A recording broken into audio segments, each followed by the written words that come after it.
जहां अमित शाह खुलकर अखिलेश यादव को चुनौती दे रहे हैं, तो वहीं सूबे के मुखिया योगी आदित्यनाथ चुनाव से पहले विजय यज्ञ कर अपनी जमीन तैयार कर रहे हैं। आज सीएम योगी एक के बाद एक कई अंदाज देखने को उनका मिला, जिसमें वो प्रयागराज में भूमि पूजन करते दिखे तो लखनऊ में हाथ में बंदूक उठाए नजर आए, तो वहीं कौशाम्बी में वो अपने विरोधियों पर हमला यानी कि निशाना साधते नजर आए। लेकिन सवाल बड़ा है कि चुनाव से पहले सीएम का ये अवतार क्या जीत दिला पाएगा।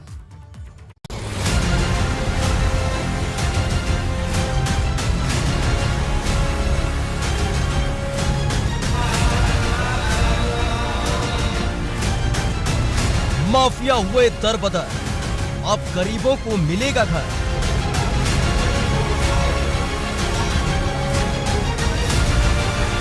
चुनाव से पहले योगी ने दिखाई बुलडोजर की ताकत, माफिया की आएगी आफत।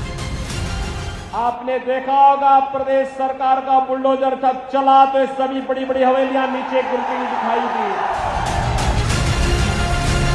ये सिर्फ एक भूमि पूजन नहीं है, ये यूपी की चुनावी जंग से पहले का यज्ञ है, जिसमें माफिया की आहुति डालकर योगी अपने लिए यूपी में जीत की आधारशिला रख रहे हैं। क्योंकि जिस बुलडोजर का जिक्र यूपी चुनाव में जमकर हो रहा है, ये यज्ञ उसी बुलडोजर का नतीजा। जिन पेशेवर माफियाओं ने पिछली सरकारों में गरीबों की, व्यापारियों की सरकारी संपत्ति को हड़प करके बड़ी बड़ी हवेलियां बनाई थी, आपने देखा होगा प्रदेश सरकार का बुलडोजर जब चला तो सभी बड़ी बड़ी हवेलियां नीचे गिरती हुई दिखाई दी। सरकार ऐसी जो ठोकोराज हैं, जो ठोकोराज बैठे हुए हैं अनुपयोगी, ये उनके सहारे हो रहा है। क्या मुख्यमंत्री अपनी ही दुकानों पे बुलडोजर लगा के मुआवजा लेकर के नया कॉम्प्लेक्स बना रहे हैं? सरकार बदलेगी, अधिकारी भी बदलेंगे। जो आज इधर बुलडोजर चला रहे हैं, अगली सरकार बनेगा उधर बुलडोजर। 1771 स्क्वायर मीटर की जो जमीन माफिया अतीक अहमद से खाली कराई गई थी, अब उस जमीन पर योगी सरकार पीएम आवास योजना के तहत 76 फ्लैट बनाकर गरीबों के सपने को साकार करने जा रही है। आपको बता दें, इस बिल्डिंग में स्टील पार्किंग, कम्युनिटी हॉल जैसी व्यवस्थाएं होंगी।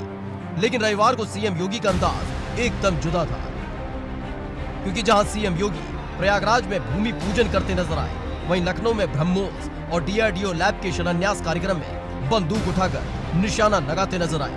अब ये निशाना किस पर था, ये तो योगी ने नहीं बताया, लेकिन कौशाम्बी में जिस तरह से सीएम अपने विरोधियों पर बरसे, उससे साफ हो गया है कि उनका एक एक निशाना किस पर था। भाइयों बहनों, फर्क साफ है। पहले राम भक्तों पर गोलियां चलाई जाती थी, आज अयोध्या में भगवान राम का भव्य मंदिर के निर्माण का कार्य हो रहा है। यूपी चुनाव में जितनी गूंज बुलडोजर और माफिया की हो रही है, उतनी ही स्मार्टफोन और लैपटॉप की हो रही है। और अखिलेश यादव तो इसको लेकर लगातार सीएम योगी पर निशाना साध रहे हैं। लेकिन रविवार को सीएम योगी ने अपना गियर बदला तो अखिलेश पर हमलों की झड़ी लगा दी। जो स्मार्टफोन न चला पाए आज के जमाने में, जो कंप्यूटर न चला पाए आज के जमाने में, वो योगी नहीं हो सकता, वो अनुपयोगी है। बबुआ भी स्मार्टफोन पर खेल रहा होगा।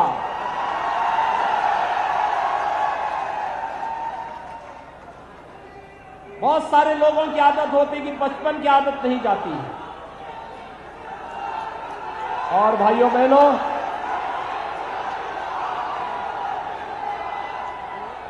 बबुआ की आदत अभी तक नहीं जाती है। अभी भी वही छोटे बच्चों वाला खेल खेलते रहते हैं अपने फोन पे।